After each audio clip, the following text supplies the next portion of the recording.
welcome to Record Cutting Club, and today's special guest is David from the band Aiming. Hey, how's it going? Yeah, very good. So we're going to cut a track of yours today. You ready? I am indeed, yeah, let's do it. Let's go. Just going to set a couple of bits up. Why don't you tell us and tell Anna about you and your band and what kind of stuff you play? Yeah, cool, sounds good. So yeah, we are a band called Aiming. We're a three-piece based in York. We've not been going long actually, been going about sort of 8 months now. We play a mix of kind of, I don't know, it's been described as shoegaze, post-punk, ambient, kind of lots of 80s inspired stuff, lots of sort of Joy Division, Cure influences, etc.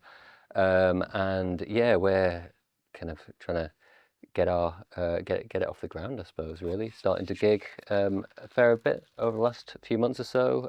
Released 4 singles now, I think. Just trying to get a bit of traction and all that. So we're cutting a record today. Tell us about the role of sort of vinyl in your life so far. Did you like grow up listening to records or? My dad was always massively into vinyl, into DIY as well. So he bought a lot of, made his own vinyl storage units at home growing up. So it's always been one of those things that has really kind of, I've really loved the look of vinyl, the feel of vinyl all my life really. I remember, school projects copying some of my dad's record covers. I remember there's an album called Disraeli Gears by Cream, which has this like really kind of psychedelic cover. And I remember just being fascinated by it as a kid. So I've always loved it. And I think that, you know, every band I've been in, even though we've got sort of limited budgets, I've always tried to do something physical, and usually that's taken the form of just a kind of album, or even a sort of EP, vinyl, and it's just always something I've really enjoyed doing. Yeah. Oh, that's great. And so you mentioned you've done like 4 singles and you're doing some gigs and stuff.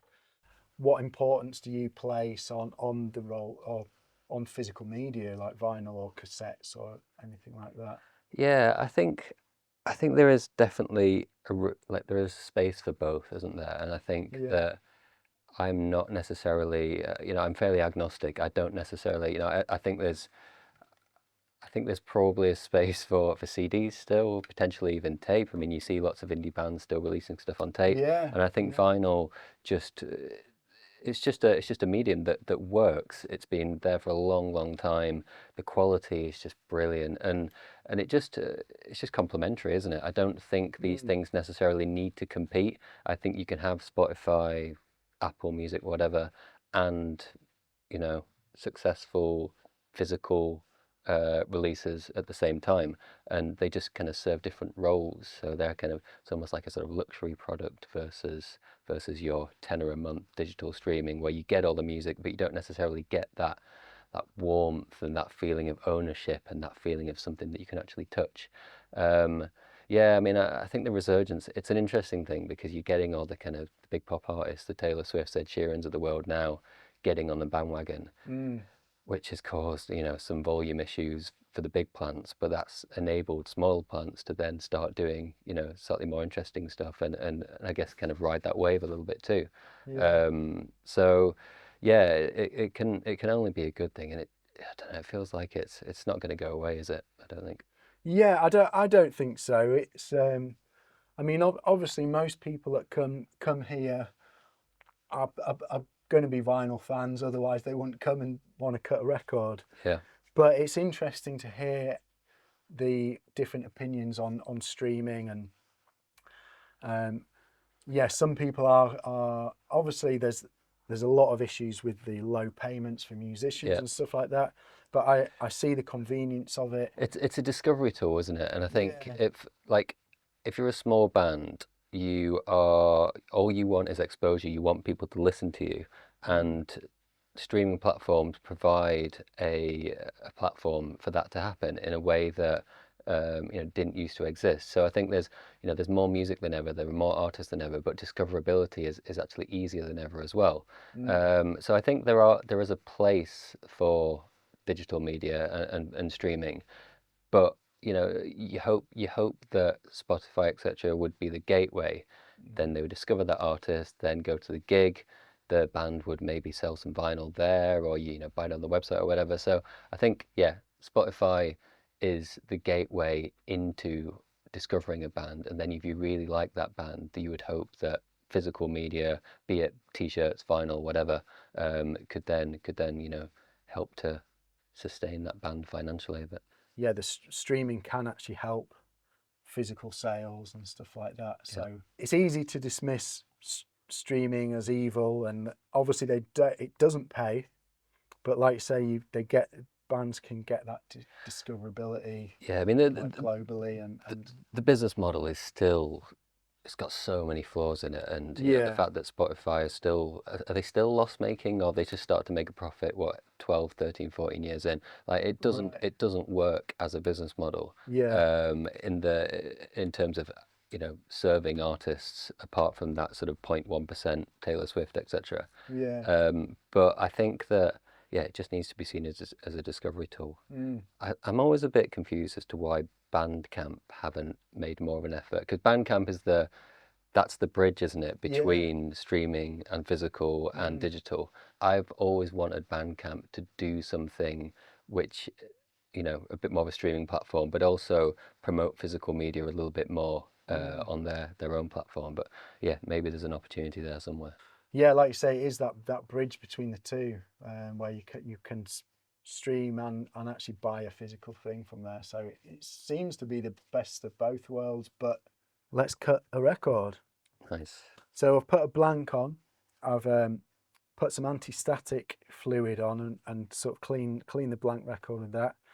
This is the cutting head, which contains the diamond tip stylus, which actually cuts the groove. So I'm going to turn the vacuum on, so it's going to get a little noisy, and then we're going to cut a track. Amazing. So let's give it a go. What's that thing doing? So this is a heat. So this is a heat gun. Uh-huh. So this is a heat lamp. I'm just using it to warm up the surface of the disc. Mm-hmm. So this is just to keep an eye. You don't want it too hot, and just to sort of keep an eye on the temperature. So that's at a good temperature. So I can turn this off for a bit, and I'll just keep checking with it. And how deep does it cut compared to other sort of presses? So, like, what's the kind of standard? Um, it's um, it's usually measured in microns. So even press records are cut to begin with. Yeah. So the depth and stuff is the same across all sort of either lathe cut or press records. Okay. With a press record, you cut the master and that gets sent off and turned into a stamp. Mm-hmm. But obviously with a lathe cut, you cut the record and then play it straight away. So I should be able to see some grooves. Yeah, I can have a look to the right.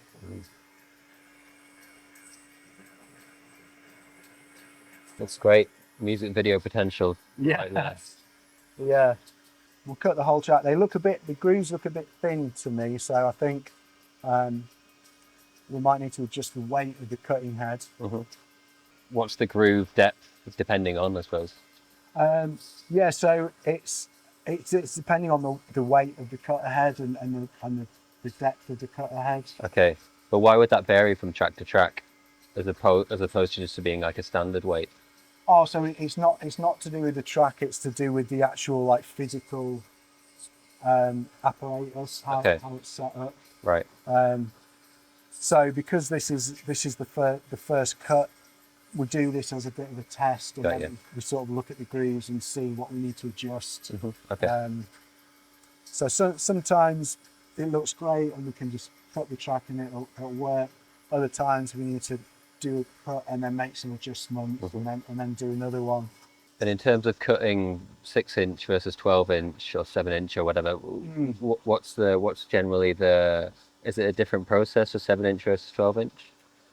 No, the process is pretty much the same.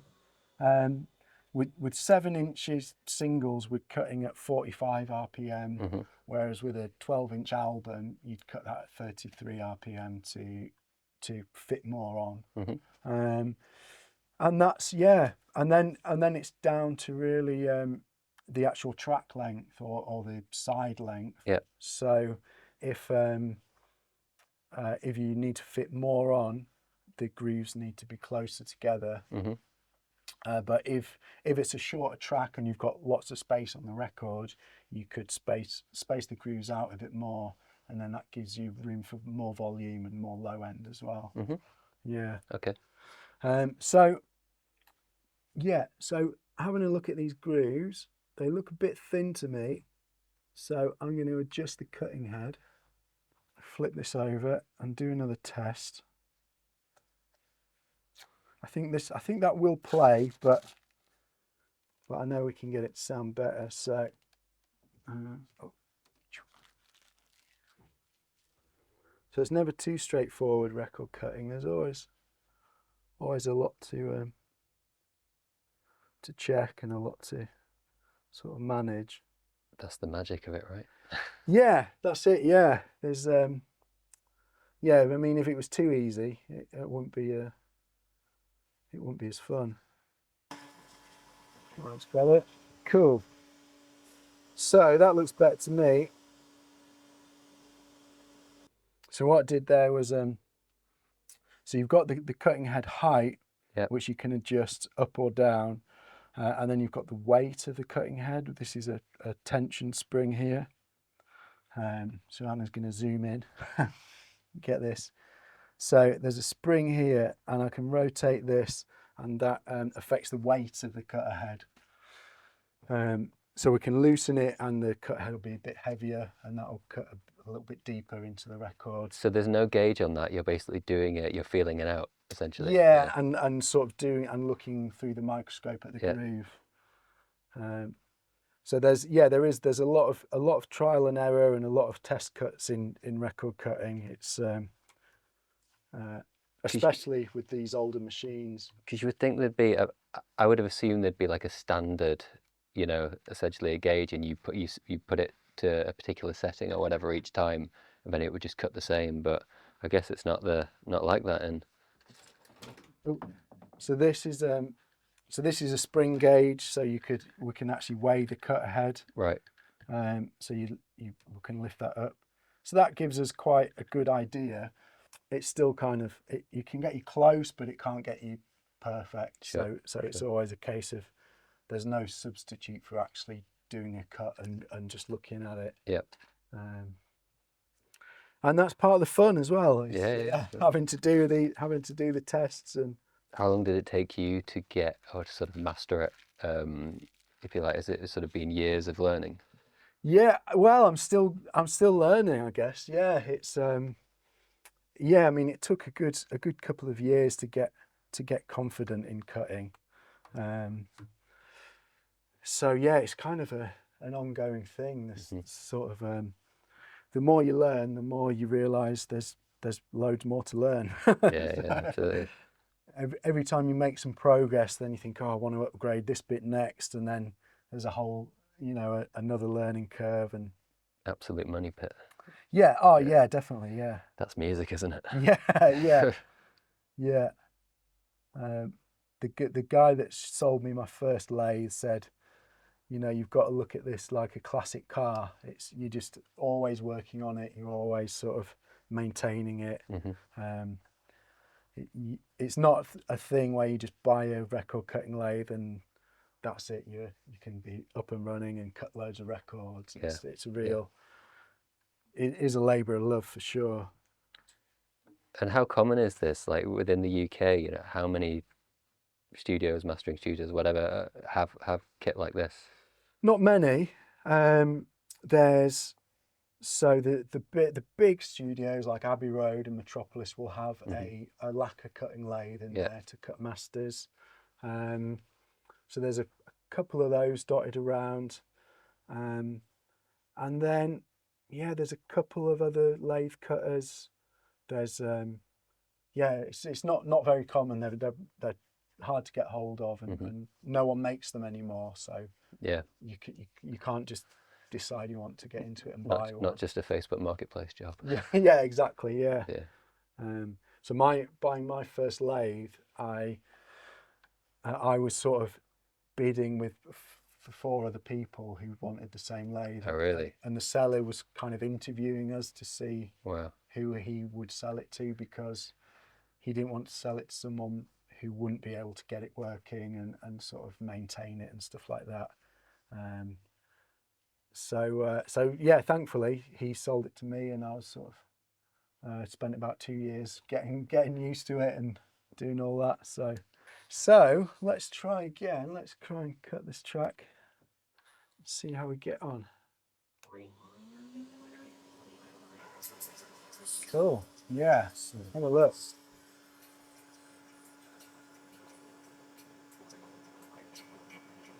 Oh yeah, that's loads deeper, right? Yeah.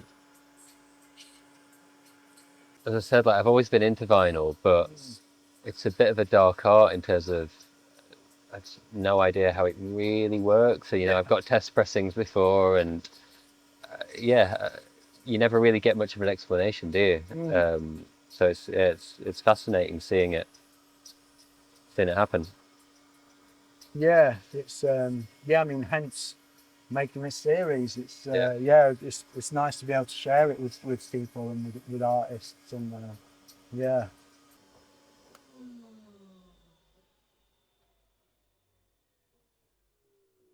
The series should be called "People Ask Ben Stupid Questions About Vinyl." No, not at all. There's no stupid questions. This is why we're doing the series, is because I've learned so much since I started cutting records, and people do want to know, and I'm happy to share the process and show people. I think the biggest thing that people don't get is that it's all done in real time for these lathe cut records. Absolutely, and that kind of blows people's minds, that I didn't realize it was all it's incredible. So, and the great thing about lathe cut records is we can cut one and play it straight away. Whereas with pressed records, you cut the master and it gets sent off to a pressing plant, and it's there's quite a wait between getting your stuff cut.